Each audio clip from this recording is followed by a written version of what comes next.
Hi, on my Air TV talk show, we will be bringing on some of my brothers and sisters to share their own journey on how they're living with alopecia. If you don't know what alopecia is an autoimmune disorder that does not allow us to grow hair on the top of our heads. On my air, we will be allowing individuals all over the world to come on to share their own journeys with us, as well as bring on individuals that is doing extraordinary things in the community. I am your host, Tracy Newbill-Etheridge. My journey starts about 5 years ago, where I was rocking the locks all the way down in the middle of my back. I noticed some thinning in the top of my head. I hid for a long time until I could not hide anymore.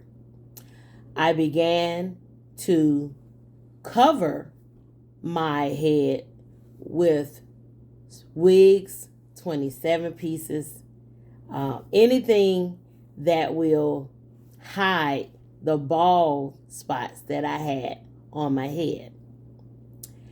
I began to pay extra to stylists or beauticians to where I wouldn't have to go into the salons and be seen. So they would come to my home or I would go to their homes to get my hair done.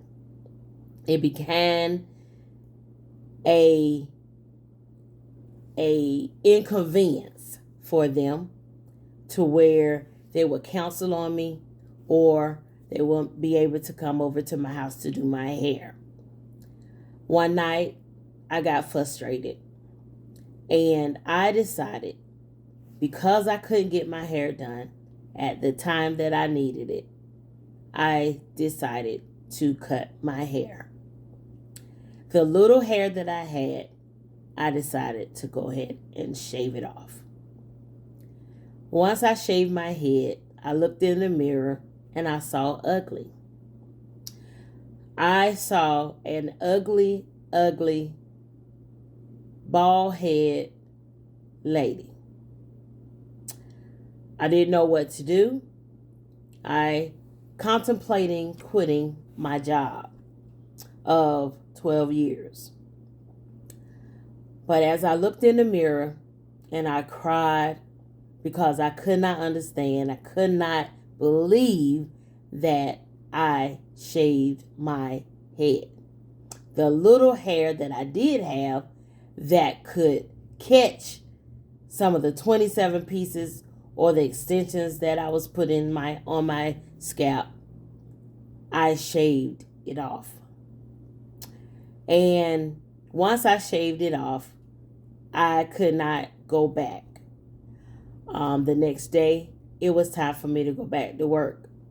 Again, I contemplated quitting because I did not want no one to see me like this.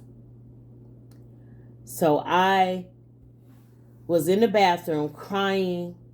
I mean, when I say crying, I mean crying to where I was like hiccuping. But I was talking to God and I asked God to show me, give me the confidence to walk this walk without hair. And at that moment, about 5 or 6 hours in the bathroom talking to God, He did just that. I looked in the mirror, I dried my tears,